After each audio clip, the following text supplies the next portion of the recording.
자리에 모여서 주님께 예배드리고 또 기도하고 또 찬양해 주시니 너무나 감사드립니다.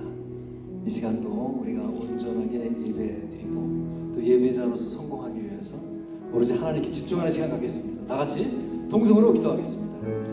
하나님 아버지 감사합니다. 주님, 저희들이 지난 시간 동안에 품 안에서 저희들을 눈동자와 같이 지켜주시고 또 오늘 거룩한 성회를 맞이해서 이렇게 예배드리고 기도케 해주시니 너무나 감사드립니다. 지금 설마 우리가 삶으로나 육체적으로 정신적으로 많은 고통 속에 있다 할지라도 많은 결핍과 없음 속에서 헤매고 있다 할지라도 지금 이 순간만큼은 저희들의 귀문을 열어주시고 마음의 문을 열어주시어서 하나님의 음성을 들을 수 있는 자들이 되게 하여 주시옵소서. 그리고 주님이 주신 그 음성에 쫓아서 그 말씀에 순종할 수 있는 능력의 종들이 되게 하여 주시옵소서. 주님, 저희들이 오감을 사용해서 그저 느끼고 바라보는 것이 아니라 내 안에 계시는 하나님의 음성을 듣게 하여 주옵시고 또한 주님이 주시는 그 믿음의 능력으로 온전하게 대응해서 치유함의 역사가 일어나고 회복함의 이적이 일어나게 하여 주시옵소서. 거룩하신 하나님 아버지, 저희들이 주님의 말씀을 들을 때에 먼저 준비된 심령으로 저희들의 마음을 깨끗이 하고 정결케 하여 주시옵소서. 그리하여 그 말씀의 커다란 은혜를 입게 하여 주옵시고 이 시간 주어지는 그 말씀에 순종하는 역사와 결단의 시간을 갖게 하여 주시옵소서. 주님, 그 말씀이 선포되었을 때 그 말씀 속에 어떠한 인간의 말도 배제되어지고 하나님 말씀만에 온전히 순수하게 선포되게 하여 주시옵소서. 그래야 성령의 역사로 믿음을 청정하는 그 무리들이 진리를 깨닫고 삶 속에서 능히 행할 수 있는 능력의 종들이 되게 하여 주시옵소서. 이 시간 이 공간에 하나님 아버지께서 저희와 함께 하시리라 믿습니다.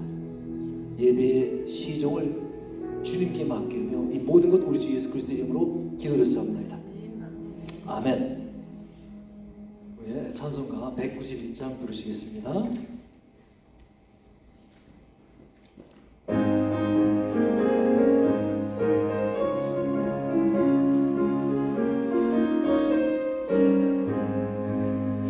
내가 매일 기쁘게 순례의 길 행함은 주의 말이 나를 안보하니요. 내가 주의 큰 복을 받는 참된 비결은 주의 영이 함께하니라. 성령이 계시네 할렐루야 함께하시네. 좁은 길을 걸으며 밤낮 기뻐하는 것 주의 영이 함께하니라. 전에 죄에 빠져서 평안함이 없을 때 예수 십자가의 공로 힘입어 그 발 아래 엎드려 참된 평화 얻으는 주의 영이 함께하니라.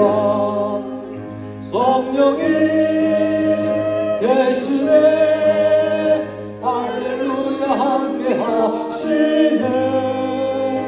좁은 길을 걸으며 밤낮 기뻐하는 것 주의 영이 함께하니라. 나와 동행하시고 모든 염려하시니 나는 숲의 새와 같이 기쁘다. 내가 기쁜 마음으로 주의 뜻을 행함은 주의 영이 함께하리라. 성령이 계시네 할렐루야 함께하시네. 좁은 길을 걸으며 밤낮 기뻐하는 것 주의 영이 함께하리라. 세상 모든 욕망과 나의 모든 정욕은 십자가에 이미 모습 나갔네. 어두운 밤이 지나고 무거운 짐 벗으니 주의 영이 함께하니라. 성령이 계시네 할렐루야 함께하시네. 좁은 길을 걸으며 밤낮 기뻐하는 것 주의 영이 함께하니라.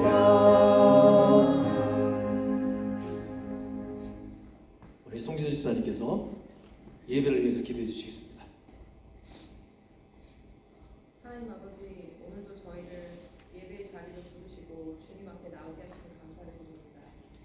지난 한 주를 돌아보면 주님을 순간들도 있었고 내 생각과 기준대로 살았던 시간들도 많이 있었습니다. 그럼에도 불구하고 저희를 붙들어 주시고 다시 주님께 나오게 하시니 감사드립니다. 아멘. 하나님, 저희가 바쁜 일상 속에서도 주님을 잊지 않고 살아가게 하시고 크고 작은 선택의 순간마다 주님의 뜻을 먼저 구하는 마음을 주시옵소서. 세상 가운데 살아가면서 마음이 흔들리고 지칠 때도 있지만 그럴수록 주님을 더 의지하게 하시고 주님 안에서 평안을 누리게 하여 주시옵소서. 아멘. 주님, 각자의 삶 속에서 여러 가지 기도 제목을 가지고 나왔습니다. 가정의 일, 직장에서의 문제, 건강의 문제, 관계의 어려움 등 말로 다 표현하지 못하는 마음까지도 아시는 주님께서 가장 필요한 은혜를 채워주시옵소서. 이 시간 드리는 예배 가운데 함께해 주셔서 저희의 찬양과 기도를 받아주시고 말씀을 통해 저희 마음이 새로워지게 하여 주시옵소서. 아멘. 이 예배의 처음과 끝을 온전히 주님께 맡겨드리며 저의 삶 전체가 매일 매 순간이 주님께 드려지는 예배가 되어지기를 소망합니다. 모든 영광을 하나님께 올려드리며 예수 그리스도 이름으로 기도드렸습니다.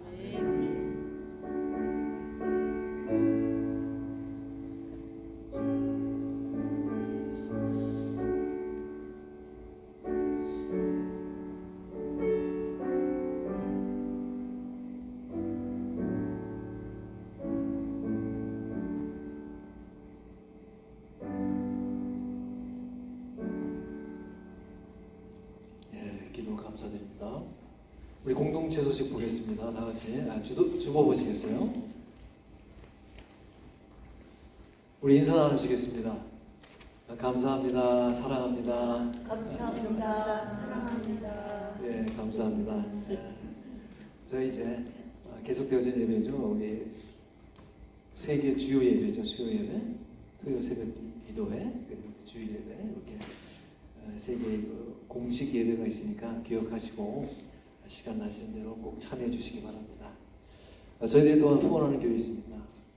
위에서 기도해 주시기 바랍니다. 또 예배 후에 친교가 있습니다. 그리스도 안에서 풍성한 교제와 감사 나누는 시간 되었으면 좋겠습니다.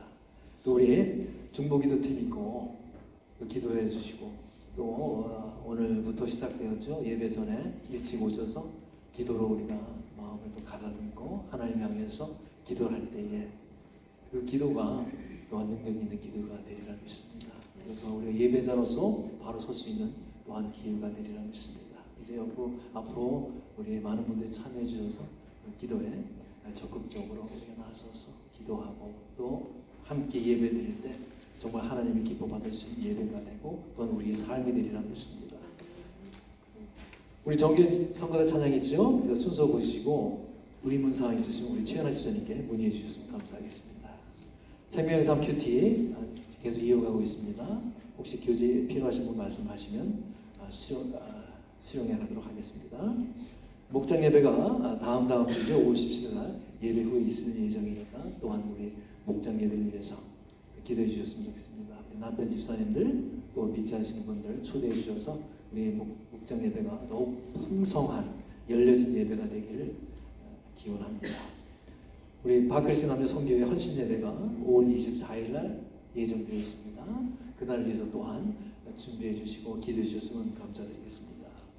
우리 그 시니어 투어가 있죠. 또 우리가 시니어 투어 이외에도 많은 분들이 참여해 주셨으면 좋겠어요. 함께하는 나들이 비스카야 뮤지엄 앤 가든이죠. 우리 비스카야 박물관을 가기로 했는데 많은 분들이 그때가 메모리얼 데이니까 공휴일이니까 많은 분들 참석하셔서 이번에 또 밖에 나가서 또 우리가 함께 즐거운 시간, 행복한 시간, 또 주님께 찬양하는 시간 가졌으면 너무나 좋겠습니다.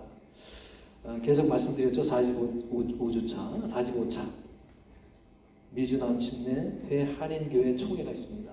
등록이 마감이 되었는데 정식 등록이 된 게 지금 800명 정도 된다고 하더라고요. 근데 그건 조기만 아니고 그리고 좀 늦게 하는 분들이 또 계시대요. 그래서 예상대로 한 1000여 명 정도의 목사님과 선교사님들이 참여하실 예정입니다.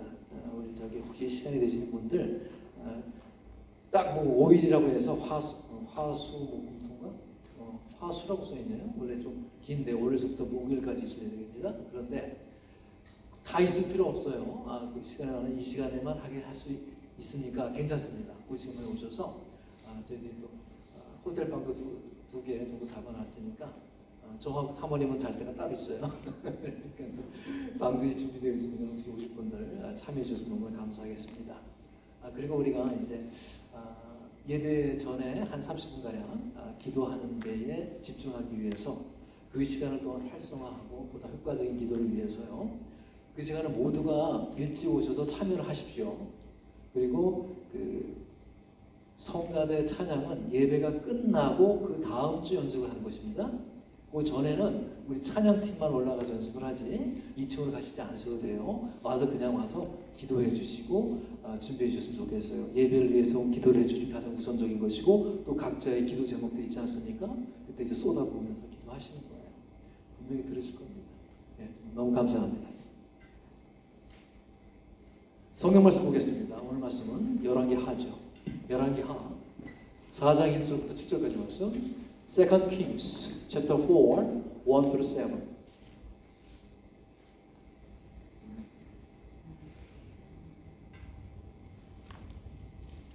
열왕기 하 4장 1절부터 7절까지 말씀 보겠습니다. 제 성경책은 구약 564쪽입니다. Second Kings chapter 4, 1 through 7.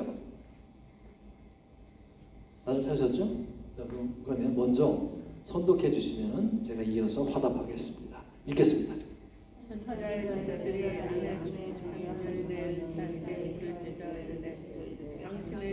종이 이미 죽었는데 당신의 종이 여호와를 경외할 줄을 당신이 아시는 바입니다. 이제 주 사람이 와서 날 알려드릴까 그의 종을 삼고자 한다 하니 엘리사가 그에게 이르되 내가 너를 위하여 어떻게 하랴? 내 집에 무엇이 있는지 내게 말하라.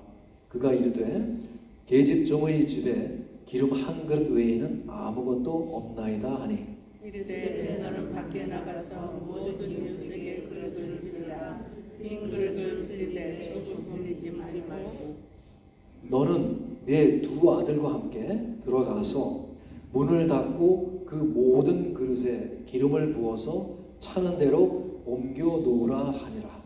여인이 올라가서 그의 두 아들과 함께 문을 닫은 후에 그들을 그에게 가져오고 그는 먹었더니 그릇에 다 찬지라. 여인이 이들에게 이르되 또 그릇을 내게로 가져오라 하니 아들이 이르되 다른 그릇이 없나이다 하니 기름이 곧 그쳤더라. 그 여인이 하나님의 사람에게 나아가서 말하니 그가 이르되 너는 가서 기름을 팔아 빚을 갚고 남은 것으로 너와 네 두 아들이 생활하라 하였더라. 아멘. 하나님 말씀입니다. 우리 성가대 찬양 읽겠습니다.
아멘. 갈수록 점점 느시는 것 같아요. 네, 너무 감사드립니다. 이렇게 선수 모범을 보여주시는 점 너무 감사드립니다. 성도님 여러분, 우리가 이렇게 인생을 이렇게 살아가면서 우리의 이 마음을 참 거침없이 막 때리는, 그리고 가장 차갑게 하는, 나를 정말 초라하게 만드는 단어가 있죠. 이게 무엇일까요? 바로 없다는 것입니다. 건강이 없고 돈이 없고 사람도 없고 이제는 희망조차 없다고 느껴지는 그 순간이죠. 그래서 흔히 우리는 그것을 인생의 벼랑 끝에 섰다라고 이야기합니다. 오늘 본문을 읽어보니까 한 여인이 바로 그 자리에 서 있습니다. 그녀는 선지자의 제자의 아내입니다. 그러니까 오늘날로 치면은 아주 신실하게 사역을 준비하던 신학생의 아내였을 것입니다. 그런데 어쩐 일인지 몰라도 그 남편이 죽었어요.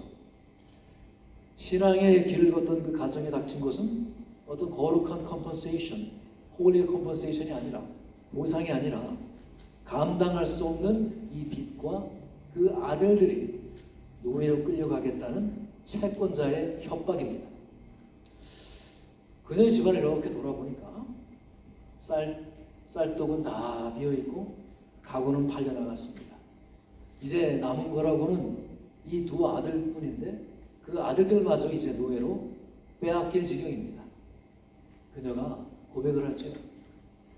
내가 아무것도 없나이다. 우리는 아마 모두 언젠가는 어떤 형태로든지 아무것도 없는 그 자리에 서본 경험들이 있지 않습니까? 이 본문은 단순한 기적을 이야기하고 있는 것이 아닙니다.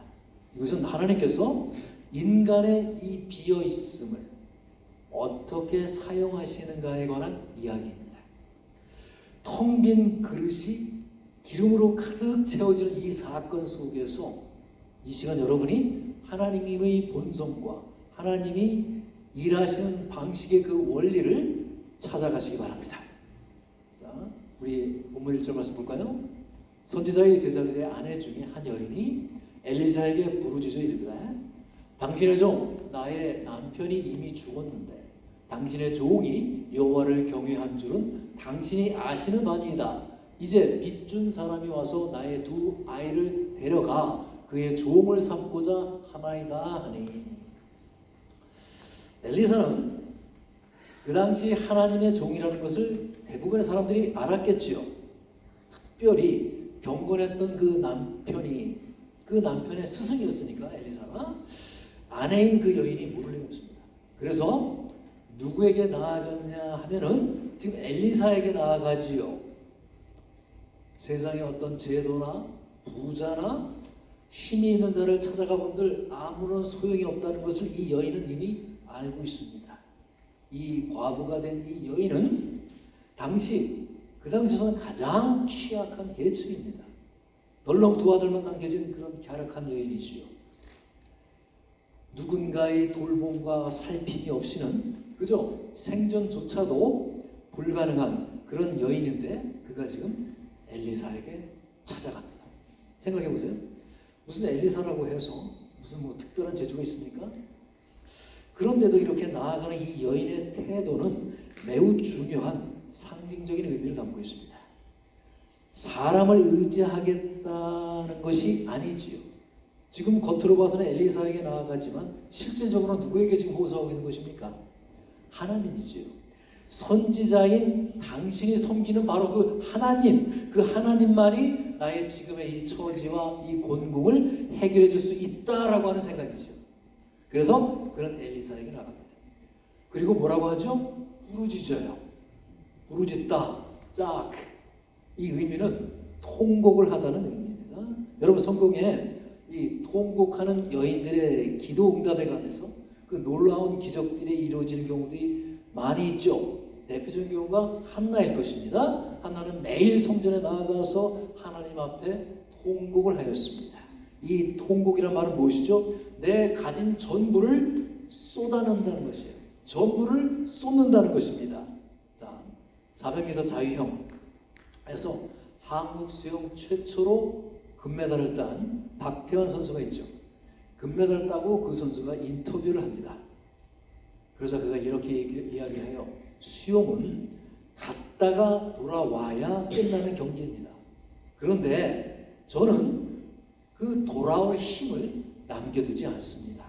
저는 처음부터 끝까지 1%도 남기지 않고 전부를 쏟아냅니다. 여러분, 마치 이 수영 선수처럼 통곡을 했다는 말은 단순히 그냥 내가 슬퍼서 엉엉 울었다 이 말이 아니에요. 한나가 하나님 앞에 엎드려서 그녀의 마음이 괴로워서 통곡을 했다고 하지요. 여기에서 쫙 통곡했다는 말은 전부를 쏟아냈다는 얘기예요. 여러분, 기도는 그래야 돼요.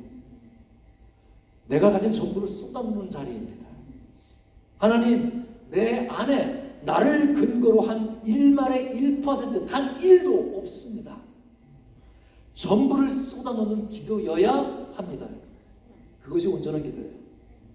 자기의 힘을 전혀 남겨놓지 않고 전부 쏟아내는 기도. 주님께서 그 모범을 이미 보여주셨지 않습니까? 어디에서? 바로 인류의 구원을 위해서 죽으시기 전날 그날 밤에 겟세마네 동산에서 예수님은 그 한 방울이 핏방울이 되어 떨어지듯이 그렇게 기도하셨습니다. 어떤 1%의 어떤 근거나 여지도 남겨놓지 않고 자기를 온전하게 십자가 그 제단에 내어놓는 그야말로 목숨을 건 기도였습니다. 그런 기도가 바로 하나님의 마음에 합한 기도이죠. 그런 기도가 하나님이 받아들이시는 기도입니다. 물론 여러분, 대충 기도하셔도 뭐 화살 기도도 하고 뭐 천주교에서 뭐 화살 기도를 하든가 뭐 어쨌든 대충 기도를 해도요, 여러분, 주님께서 들으시긴 들으십니다. 그런데 문제는 하나님도 대충 들으신다는 거예요. 여러분, 대충 응답받고 싶습니까? 그렇지 않잖아요. 그죠? 누가 나한테 선물을 했는데 탁 보니까 이거 대충 한 선물이에요. 여러분, 기분 어떠세요? 뭐 그래도 저는 기분이 좋습니다만 사실 하나님은 어떠한 형태든지 어떠한 분량의 기도라고 해도 그 자체를 기특하게 여기십니다. 왜 그렇죠? 하나님은 그야말로 제너러스, 너그러우신 분이세요. 그래, 네가 참으로 많이 힘들구나. 그 몸을 하고서 이렇게라도 내 앞에 왔으니 정말로 기쁘구나, 그러시는 분이에요. 보실래요? 출애굽기 34장 6절 말씀. 여호와라 여호와라, 자비롭고 은혜롭고 노하기를 더디하고 인자와 진실이 많은 하나님이라 그러시잖아요. 하나님은 그 하나님인 우리의 아버지가 되시니까 얼마든지 그러십니다. 우리는 그분의 성품을 믿습니다. 그런데 이 여인은요, 지금 그렇게 한가한 처지가 아니죠. 통곡을 하고 다 쏟아 부으셨습니다. 짜크란 말이 그 말이에요. 여러분이 부르짖어 기도하는 성도가 되시기를 축복드립니다. 어느 주일학교에서 일어난 해프닝이에요. 전도사님이 이 경상도 사람이었어요. 아주 사투리를 좀 심하게 하신 것 같아요. 막 그 기도에 대해서 이야기를 했는데 학생이 그 전도사님의 설교를 잘못 알아들었어요. 그 기도회가 집에 가서 엄마한테 얘기합니다. 엄마, 기도는 말이야 불을 질러야 된대. 엄마가 들어보니까 야, 불을 질러? 영 이상한 거예요. 그래서 확인을 해보니까 불을 지르는 기도가 아니라 부르짖는 기도를 잘못 알아들었던 것이죠. 그런데 사실 여러분이 하나님을 향해서 부르짖으면요, 불이 나는 역사가 일어날 줄로 믿습니다. 철학자 니콜라스 월터 스코프가 이런 말을 했어요. 그들이 아들을 위한 이야기라는 책을 지었는데 그가 사랑하는 아들을 잃어버린 후에 지은 책이에요. 거기서 이런 말이 나와요. 하나님은 어디에 계시는가? 그분은 고난을 면제해 주시는 분이 아니라 그 고난 속에서 나와 함께하는 분이시다. 맞지 않습니까? 오늘 본문의 이 여인의 고백을 보십시오. 자, 2절 말씀입니다. 엘리사가 그에게 이르되 내가 너를 위하여 어떻게 하랴? 내 집에 무엇이 있는지 내게 말하라. 그가 이르되 계집종의 집에 기름 한 그릇 외에는 아무것도 없나이다 하니 내가 너를 위해서 어떻게 하랴? 이 말은 내가 뭐 어떻게 해줄까? 방법을 묻는 게 아닙니다.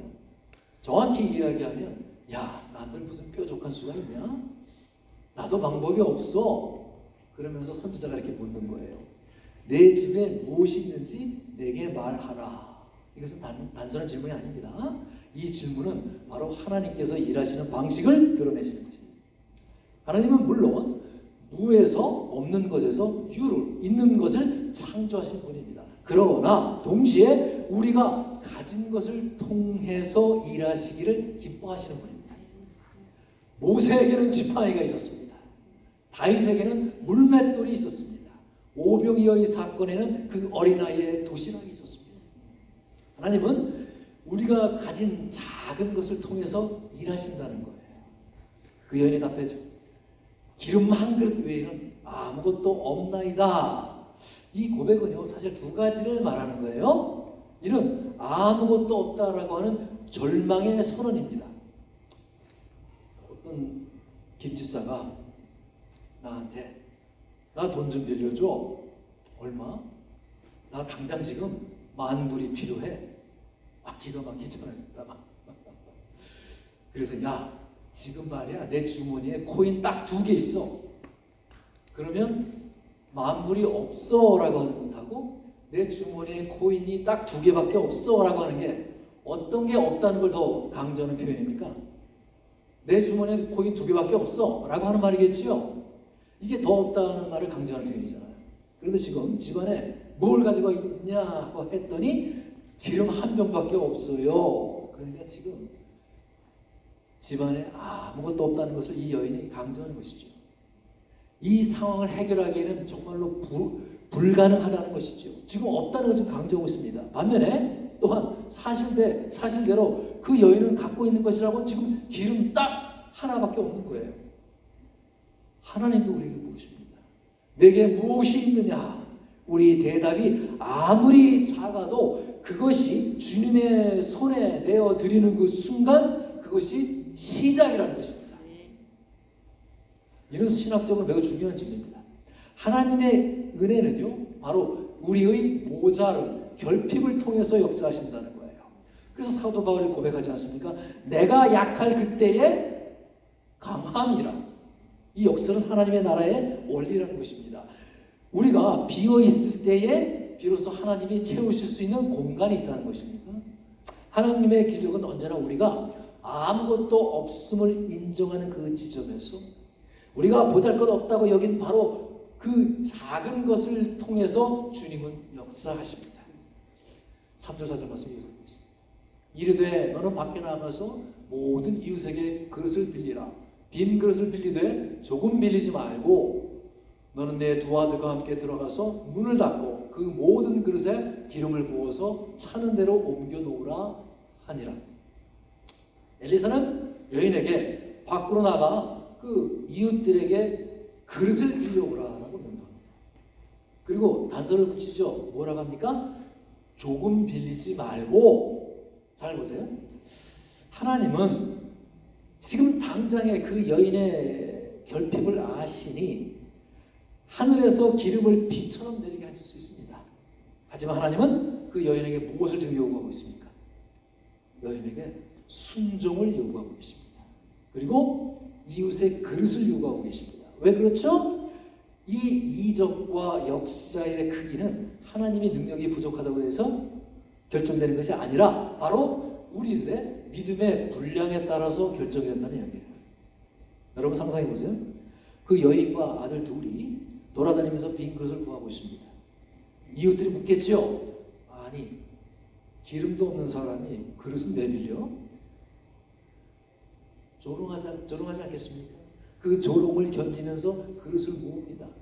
그 그릇들은 바로 무엇을 나타냅니까? 그 이 여인의 갈급함이겠지요. 또한 동시에 하나님의 그 채우심을 기대하는 그러한 공간입니다. 하나님의 역사는 우리가 생각하는 방식으로는 전혀 달라요. 채워지는 것이 먼저가 아니라 하나님 우리는 먼저 채워줘야 뭘 하겠다라고 하잖아요. 그런데 하나님은 우선 믿음으로 그릇을 먼저 가져오라 하십니다. 그러면 채우리라 라고 하세요. 빅터 프랭클은 그분이 이제 죽음의 수용사라는 책에서 이런 말이 나오죠. 인간의 모든 것을 다 빼앗아 갈 수 있어도 단 한 가지 자유, 즉 어떤 상황에 놓이더라도 내 자신의 태도를 결정할 수 있는 그 자유는 그 누구도 빼앗아 갈 수가 없다라고 합니다.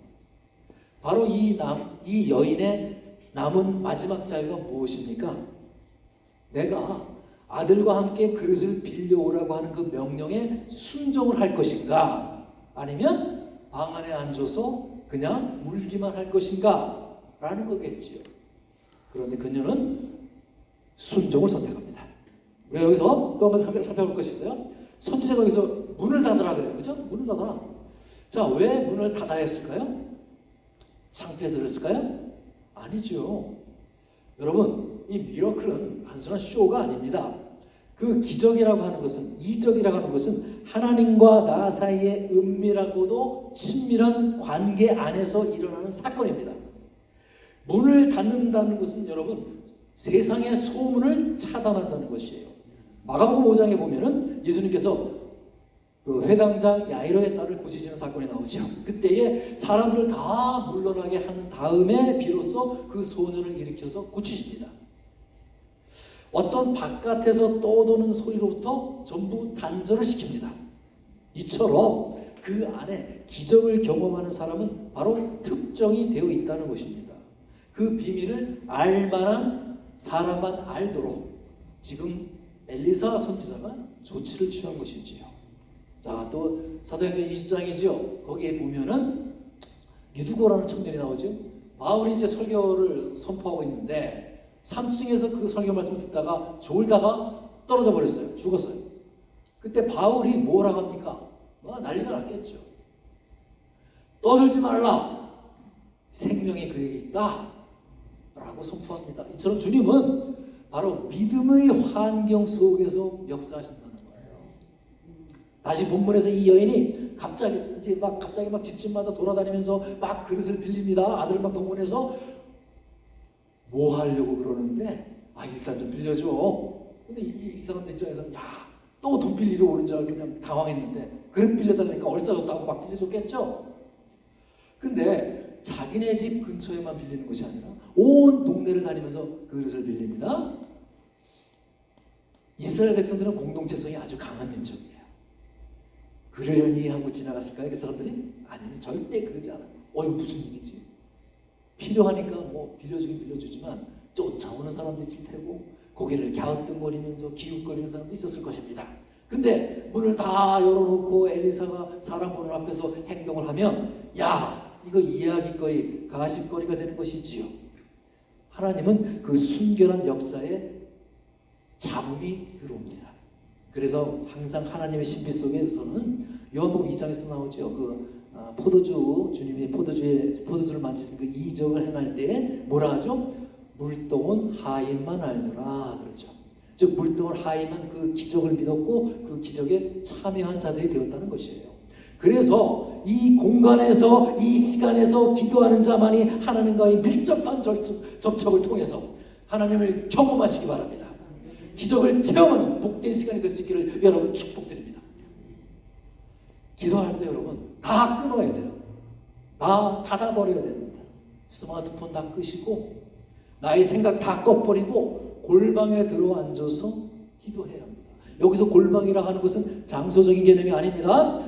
집중할 수 있는 그런 시간입니다. 특별히 여러분 주일 예배 때 여러분 예배를 통해서 또한 드려지는 기도를 통해서 하나님과 대면하는 시간을 가지시기 바랍니다. 사람을 찾고 내가 환경을 바라보고 어떻게 해야 하지? 하는 것이 아니라 하나님 앞에 내가 구하고 엎드리는 이 여인처럼 하나님의 도움으로 나아가는 자, 하나님께 나아가는 자 반드시 그가 계신 것과 또한 자기를 찾는 자들에게 상 주시는 이심을 믿어야 합니다. 주님의 말씀이지요. 이어서 5절 좀 말씀드리겠습니다. 여인이 물러가서 그의 두 아들과 함께 문을 닫은 후에 그들은 그릇을 그에게로 가져오고 그는 부었더니 그릇에 다 찬지라 여인이 아들에게 이르되 또 그릇을 내게로 가져오라 하니 아들이 이르되 다른 그릇이 없나이다 하니 기름이 곧 그쳤더라. 6절을 보니까 아들이 이르되 다른 그릇이 없나이다 하니 기름이 곧 그쳤더라 그러죠. 자, 이 기쁨은 그릇이 있는 것만큼 하나님의 기름이 흘렀다는 것이에요. 그릇이 다 차니까 기름이 멈추었습니다. 하나님의 공급이 부족해서 멈춘 것이 아니죠. 우리가 준비한 그릇의 크기가 그거밖에 안 되니까 멈춘 거예요. 앤드류 머레이라고 하는 신학자가 겸손이라는 책에서 이런 말을 했었어요. 하나님은 가득 찬 그릇에는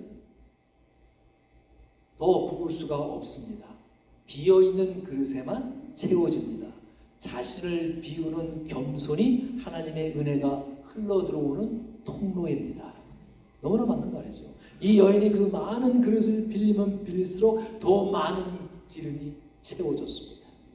이것은요, 그 여인만 해당되는 사건이 아니에요. 오늘날도 마찬가지예요. 여러분은 얼마나 큰 그릇을 준비하고 계십니까? 여러분의 얼마나 기도가 크십니까? 여러분의 기도가 얼마나 담대한 기도입니까? 여러분의 기도가 얼마나 진실되고 얼마나 통회하는 기도입니까? 우리의 기도의 깊이는 얼마나 깊습니까? 우리가 믿음으로 준비하는 그 그릇의 크기가 하나님께서 우리 삶 속에서 일하실 수 있는 바로 그 공간의 크기라는 거예요. 그리고 이제 그 기적이 일어납니다. 이 당시에는 아주 대대적인 흉년이 들었어요.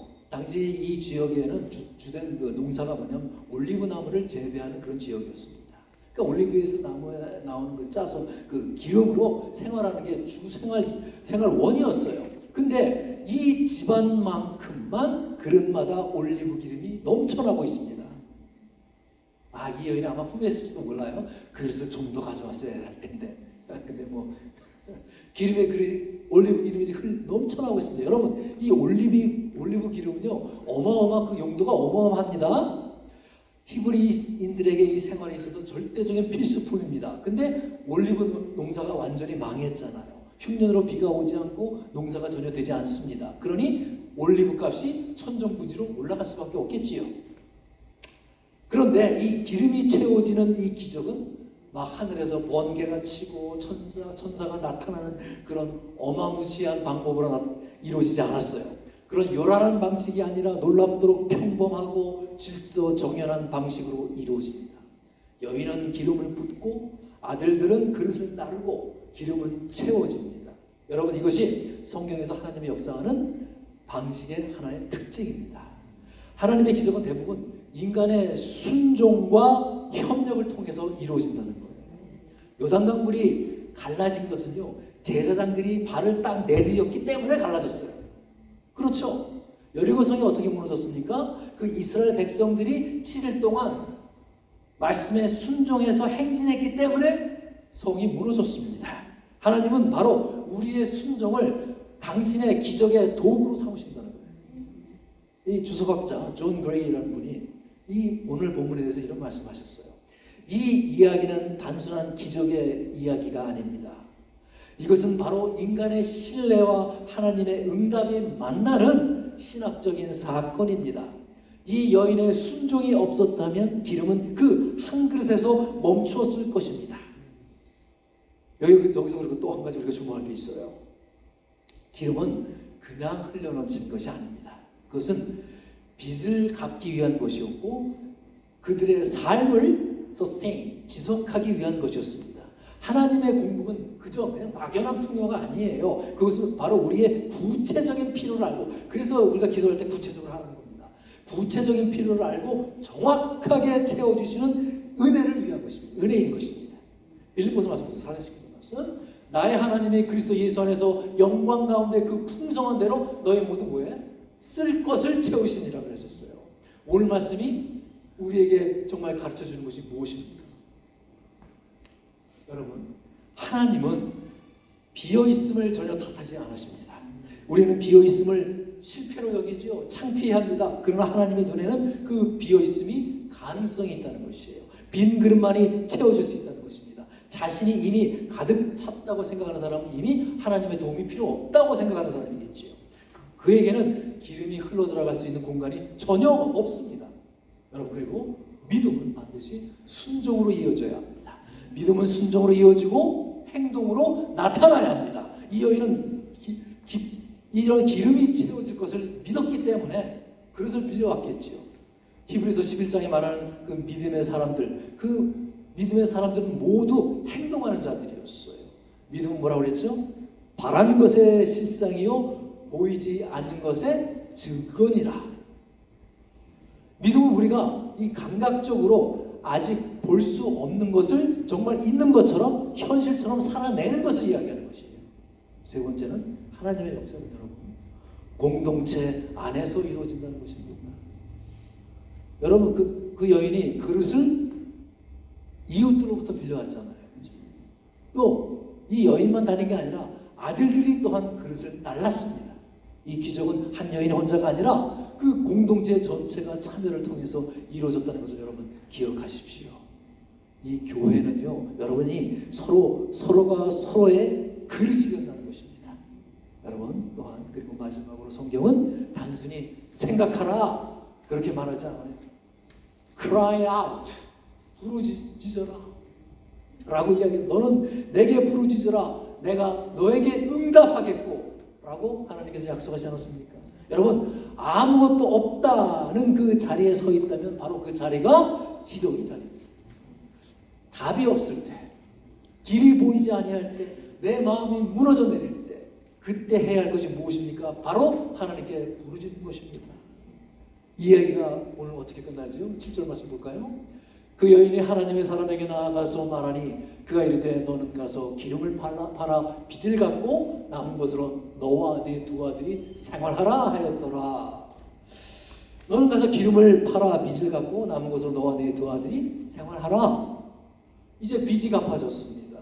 두 아들이 이제 자유함을 얻었습니다. 그리고 여분이 남았지요. 이처럼 하나님의 공급은 정확하게 필요를 채울 뿐만 아니라 그 이상을 허락하신다는 거예요. 여러분, 다음 주에 여러분들이 그 영화 신의 악단인가요? 그거 보러 가시지요? 많은 분이 가시더라고요. 제가 이제 예고편을 보고 말씀을 드렸기 때문에 스포가 아닙니다. 이 영화는요, 이 북한이라고 하는 그 신앙이 아주 철저히 금지된 것을 배경으로 하는 영화지요. 이제 정부 당국에서 외부 자원을 받기 위해서 가짜 찬양단을 만듭니다. 찬양도 가짜, 기도도 가짜, 성경도 그저 막 흉내만 낼 뿐이지요. 그들은 전혀 하나님을 믿지 않습니다. 그저 그렇게 연기만 할 뿐입니다. 왜? 정부에서 시켰으니까, 당국에서 그들의 어떤 지원금을 받기 위해서. 그런데 어느 날 찬양 연습을 그렇게 생각 없이 하고 있는데 갑자기 한 인물에게 이상한 일이 일어납니다. 찬양을 막 부르다가 갑자기 목이 메는 거예요. 왜 우는지 몰라요. 그런데 슬픈 일이 있었던 것도 아닌데, 그런데 막 눈물이 멈추지 않는 거예요. 억지로 부르던 그 노래가 어느 순간 그 사람의 마음을 무너뜨려 버립니다. 그 하나님과 전혀 상관없는 사람, 믿음이 전혀 없었던 사람인 것 같은데, 그런데 그 안에서 설명할 수 없는 일이 일어납니다. 여러분, 하나님은요, 준비된 사람에게만 찾아오시는 분이 아닙니다. 아무것도 없는 사람에게도 찾아오시는 분이라는 것이죠. 성도님 여러분, 오늘 본문의 이 여인도 아무것도 없습니다 하는 바로 그 자리에 있었지요. 그녀는 믿음도 대단하지 않았어요. 조건도 충분하지 않았어요. 상황도 너무너무 좋지 않았어요. 그런데 하나님은 아무것도 없음, 바로 그 속에서 일을 하신다는 것입니다. 이 여인은 하나님께 나아가다가 변화되어 버렸습니다. 자기의 힘이 끝난 그 자리에서 하나님이 기름이 부어줬습니다. 여러분, 지금 신앙이 형식적으로 느껴지십니까? 일을 됐으니까 가야지. 여러분의 마음이 메말라 있습니까? 아무것도 없는 것 같은 그런 상태에 있습니까? 기억하십시오. 하나님은 잘 준비된 사람뿐만이 아니라 무너진 사람을 통해서 일을 하신다는 것이지요. 그리고 오늘 하나님이 말씀하시죠. 그 자리에서 나에게 부르짖어라. 여러분, 세상의 문을 닫으십시오. 사람의 소리를 끊어버리십시오. 그리고 하나님께 외치시기 바랍니다. 주님, 저는 아무것도 없습니다. 그러나 주님, 저를 붙들어 주시옵소서. 그때 힘이 없던 우리의 신앙이 다시 마른 뼈가 일어나듯 살아나기 시작합니다. 메마른 마음에도 그 하나님의 기름이 흐르기 시작하는 것이죠. 그리고 여러분이 기억해야 할 것이 있습니다. 홍대가 구한 것이 하나님의 뜻에 합당하지 않다면 노라고 대답하실 것입니다. 안 돼, 노라고 거절하신 것도 여러분 응답이에요. 모세가 가나안 땅에 들어가게 해달라라고 하나님께 구했습니다. 그런데 하나님은 그만해도 족하니 이 일로 다시 내게 말하지 말아라 라고 하십니다. 사도 바울이 자신의 고질병을 고치고 싶어서 3번을 기도했습니다. 그런데 주님께서는 내 은혜가 내게 족하도다. 이는 내 능력이 약한 데서 온전하여짐이라 라고 하십니다. 고쳐주지 않으셨습니다. 그러므로 우리는요, 그 어떠한 응답이라도 감사함으로 순종을 해야 합니다. 그러면 하나님의 뜻을 따라서 우리의 영과 우리의 육신이 모든 삶에 충만하게 채워주실 것입니다. 여러분 지금 어떤 빚을 지고 사십니까? 어떤 여러분 위협에 갇혀 있습니까? 어떤 결핍, 어떤 모자람이 그것으로 인해서 여러분의 심령이 막 짓눌리고 있습니까? 여러분 건강의 문제로 고민하고 계십니까? 그것을 여러분 하나님 앞에 다 내려놓으시기 바랍니다. 주님께 그리고 부르짖으시기 바랍니다. 그리고 믿음의 그릇을 여러분 준비하시기 바랍니다. 아무것도 없습니다. 그러나 하나님이 계셨습니다. 그것으로 충분합니다. 라는 고백이 있기를 바랍니다. 준비한 그릇에 가득하게 채우시는 분은 하나님이십니다. 이 하나님이 우리의 아버지가 되심을 우리가 믿으면서 우리가 준비한 그 그릇에 가득 채우시는 그 은혜를 누리시는 하나님의 복된 백성이 되시길 우리 주 예수 그리스도의 이름으로 축복드립니다. 자, 오늘 다 같이 기도하겠습니다. 이 시간 여러분의 빈 그릇, 건강의 빈 그릇, 돈의 빈 그릇, 자녀의 빈 그릇, 사랑의 빈 그릇, 관계의 빈 그릇, 그 모든 것을 주님 앞에 내려놓으시기 바랍니다. 이 시간 아무것도 없나이다 라고 고백했던 그 여인의 고백처럼 여러분이 자신을 비추어 보시기 바랍니다. 특히 여러분의 인생에 내가 위기라고 생각되어지면 더더욱이 하나님의 인도하심을 받아야 합니다. 말씀에 순종해야만 합니다. 우리 마음을 담아 여러분 다 같이 기도하는 시간 갖겠습니다. 하나님 아버지, 저희가 작은 기름 한 그릇을 정말 부끄럽지 않게 하여 주시옵소서. 그 작은 것이라 할지라도 주님의 손에 닿을 때 그 닫혀있는 문 뒤에서 일어나는 하늘의 역사를 경험하게 하여 주시옵소서. 빚진 인생에서 베푸는 인생으로, 절망의 자리에서 소망의 자리로 우리를 변화시켜 주시옵소서. 사랑과 은혜가 풍성하신 하나님 아버지, 우리의 삶에도 건강이 없고 여유가 없고 소망마저 희미해지는 그런 순간들이 많이 있습니다. 그때마다 우리는 낙심하고 두려워하지 않게 하여 주시옵소서. 우리의 비어있음이 실패하고 무너지는 것이 아니라 주님이 일하는 자리임을 믿습니다. 우리의 시선이 환경이 아니라 하나님과 함께 하게 하여 주옵시고, 사람의 소리가 아니라 주님의 음성에 귀를 기울이게 하여 주시옵소서. 주님, 세상의 문을 닫고 주님께 나아가게 하여 주시옵소서. 세상의 염려와 소란을 끊어버리고 오직 주님 앞에 엎드려 부르짖어 기도하는 사람이 되게 하여 주시옵소서. 믿음으로 순종하게 하여 주시옵소서.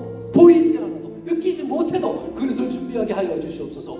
내가 이해되지 않아도 주님의 말씀에 따라 움직이게 하여 주시옵소서. 우리의 그 작은 손 순종 위에 하나님의 놀라우신 기름 부음이 있으리라 믿습니다. 주님, 우리 삶의 모든 믿과 두려움과 결핍을 주님 앞에 온전히 내려놓습니다. 우리의 필요를 아시는 주님, 그 모든 것을 합하여 선을 이루리라 믿습니다. 어떤 응답이든 감사함으로 받게 하여 주옵시고 그 안에서 하나님의 뜻을 발견하게 하여 주시옵소서. 주님, 채워 주시옵소서. 이 모든 것 간절함을 담아 우리 주 예수 그리스도 이름으로 기도를 드립니다. 아멘. 우리의 찬송가 384장입니다. 다 같이 일어서서 부르시겠습니다. 나의 갈 길 다가도록.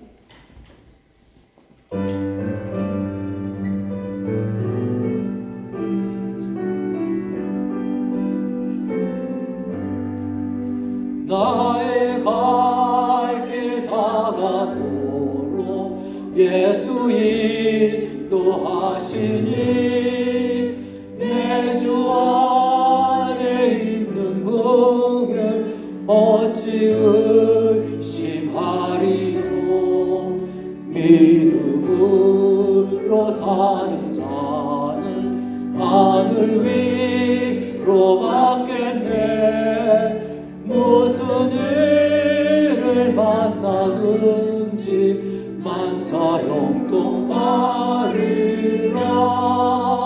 무슨 일을 만나든지 만사형통하리라. 나의 갈 길 다가도록 예수 인도하시니 어려운 일 당할 때도 족하는 내 주시네. 나는 심히 고단하고 영원 매우 말하나 나의 앞에 반석에서 샘물 나게 하시네. 나의 앞에 반석에서 샘물 나게 하시네. 나의 갈 길 다가도록 예수 인도하시니 그의 사랑 어찌 큰지 말로 할 수 없도다.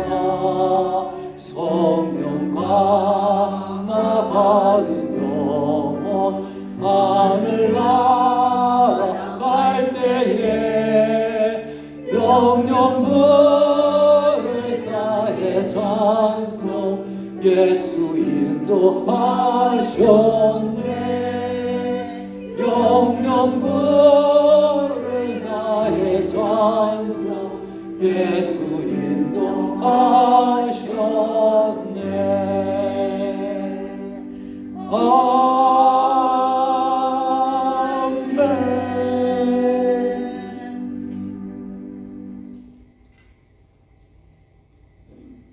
은혜와 긍휼이 풍성하신 하나님 아버지, 오늘도 저희를 주님의 전으로 불러주시고 또한 말씀과 은혜로 채워주심을 감사드립니다.